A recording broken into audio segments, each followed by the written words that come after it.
Hi, hello. I'm Sishir Chang from the Minnesota Cal Alumni group, the Frozen Bears here. I'd just like to say congratulations to all the students from Minnesota and the upper Midwest area who've been admitted to Cal. We're actually conducting this interview here in Haiti.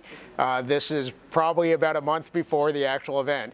But I'm here with Emily Kruger, who happened just serendipitously to be volunteering with another group that we're jointly working on here in Haiti. And she is a recent Cal grad. So I'm going to ask her some questions about Cal and how Cal has shaped her life and why she decided to become a Golden Bear. And she's also a Cal soccer player too.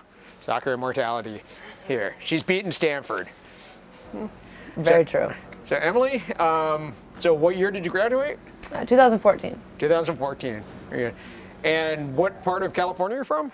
Redwood City, so the peninsula, so about 40 minutes from Berkeley. Okay, so you're an in-state student, so unlike all of you who are out-of-state students, but I'm sure you had choices to go to other schools besides Cal. Yeah, I actually knew I wanted to go to Berkeley from a pretty young age. I went to the city when I was probably 10 or 11 years old and fell in love with the weird hippie vibe on Telegraph Avenue and took a tour of the campus and thought it was really neat. My mom actually did her MBA at Haas, so she's also an alum, so she took me to football games and I was like, wow, this is so cool. And then when I was trying to decide where I wanted to play in college, because I was a bit different than just applying for school, I was getting recruited for soccer. And it was my top choice, and so I kind of pursued them pretty intensely, and they were the first school to make me an offer, and I took it. So I actually didn't really look anywhere else, which was interesting. Okay, well that's still good. That's good to hear that you had your heart set on Cal and you got into Cal. No, I was very grateful. It was pretty cool. Okay, and at the time you were there at Cal, well, first off, what did you major in? It's called Peace and Conflict Studies. Okay. Mm-hmm. Now, for let's say your first year experience in Cal, how did that go as a freshman? Yeah, it was definitely a tough transition from, soccer was tough, and that was kind of the initial introduction to being in Berkeley because preseason starts about a month and a half before school actually picks up. So moving there and being in double days and being around some of the top players in the country at the time, in the world now even, was definitely intense. And I was a little, I was a newbie and I was getting used to that, and that was hard. And then once school started, then it was this whole other layer of whoa, I'm really busy, I'm really tired, I don't quite know how to handle all of this. But I had a great social network of people. A couple of my best friends growing up went to Cal as well, and we all lived in Clark Kerr, and we had great roommates. My best friend from growing up, her roommate was from Minnesota actually, and so one of my first friends there, her name's Amelia Kruger, and we had just a really cool network of friends, and on top of having the girls on the soccer team, and so that definitely kind of kept me afloat through feeling a bit overwhelmed. And then by the end of my spring semester, it was oh, now I get it. Now I know how to kind of manage my time and manage my energy and thrive with the people, and then allow me to excel at my sport and in school, and everything I'm interested in and passionate about. So yeah, by my sophomore year, I was oh, I got this. I can do this now. So. And so, what would you say was probably your best experience at Cal? Oh wow. Yeah, I mean, if I had to pick one, I've already referenced it. Definitely the people.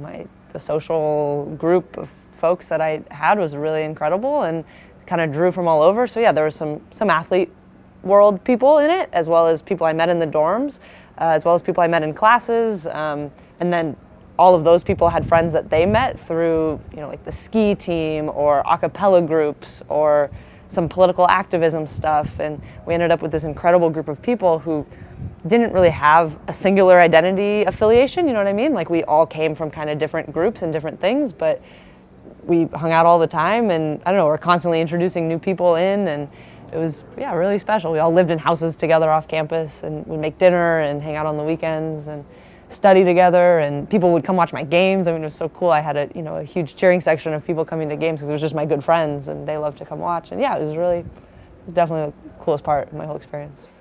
So since Cal was your first choice and place you wanted, would you say your experiences at Cal met your expectations, exceeded your expectations, maybe?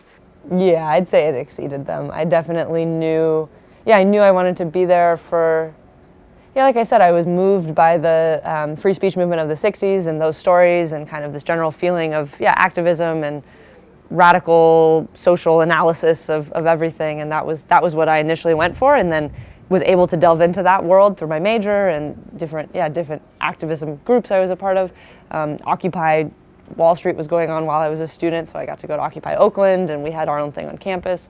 So that was what my expectation was, and it was met and then exceeded for sure, and then everything added on top of that with friends, soccer, the city itself, just all around really incredible. I feel I was lucky. I had not many negative memories, that's for sure.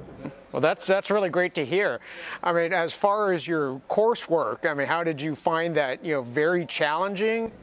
Yeah, it was, in the sense that it was like a lot of the reading I was doing was a bit dense and also quite depressing. Like a lot of my classes were about international development. I mean, we're here in Haiti right now. Like I studied a lot about kind of the dynamic between, I used to think, I'm gonna go start something and save the world. And then I learned a lot about my whiteness and my privilege and my wealth and my background and how the rest of the world interacts with that, and studied a lot about, the problems with aid and the problems of all these things. And it was intense. So in that way, the coursework was tough, but I loved it. I mean, I thrived off that. But I'd come home from class like crying out of just like frustration and anger at the world and sadness at everything. But what was neat was my professors always found a way to remind us, like, no, be hopeful. You can make a difference. You can do something great. It was intense, but I loved it. My brain was on the whole time, and that was really neat. And since we're doing this interview here in Haiti, and we're here, experiencing kind of a world experience, and I know I'm here volunteering, but you're here as part of your work here doing this. I mean, how much would you say Cal influenced you to kind of go into this type of work? Yeah, hugely. As I've referenced before, I knew even in high school that I was interested in, I went in thinking I'll study political science or gender women's studies, and then I ended up finding peace studies and realizing that was kind of the perfect fit for me. It was very interdisciplinary, so I got to pick different, sociology, history, political science, different things, economics even, kinds of different stuff. My studies definitely, like I said, it was depressing, it was hard, but there was a passion there, and it fed that, and it fueled that, and the people I was around were all passionate as well, and so it definitely has informed what I've continued to want to do. It's not like I could take those classes and then turn around and say, okay, I'm gonna go work in finance, go work in tech, or do some of the other jobs that are quite prevalent in the Bay Area. It was like, no, I definitely need to, be thinking about the bigger impact. Now, this is a bit of tougher question, but obviously as a college athlete, you've competed against people from other schools, and you've probably had a lot of experience talking to people from other schools. I mean, do you think your life would have been different had you gone to somewhere else? I'm sure it would have, and who knows what it would have been. But yeah, I believe in fate. I think it all worked out for a reason. I think back to when I was 15 and I said, that's where I want to go. And I'll never forget the head coach calling me and saying, do you want a 50% scholarship? You're on the team if you want it. And I was like, I knew it's what I wanted. And I just think, in so many ways, it's like, wow, that was meant to be, right? Like that was supposed to happen, so. Okay, so the last question is now, for students coming from Minnesota, and these students, are among some of the best and brightest, because especially coming from out of state, Cal is very selective for students. So most of the students you're talking to, at the minimum, they can go to the University of Minnesota. If they would like, but many of them are also looking at schools like the Ivies, looking at Northwestern, looking at Stanford. Don't go to Stanford. So what would you like to tell them? Just as a Cal alum. Yeah. I think people in general choose where they go to school based off of, I don't know, I like to think most people have the opportunity to visit these places and get to kind of feel the energy and the vibe, and I think there's something about Berkeley that for most people who choose to go there, it's because they visit and they feel it. There's like a connection there, you know what I mean? So it's tough to, and I guess if you don't have the opportunity to visit, it's tough. You can watch videos and talk with people. Hear what I'm saying right now just about the energy on the campus around, it's so diverse. You do get people who don't necessarily care so much about the political activism side of it, but that's there, and there is a radical understanding there, and it's real, and it's a stereotype, but it's it's beautiful. For me, at least it was. So I think for people who know they want that, right, that's there, and that you wouldn't get a similar thing at a Stanford or a Harvard. I don't know much about University of Minnesota, but it definitely sets it apart, makes it unique.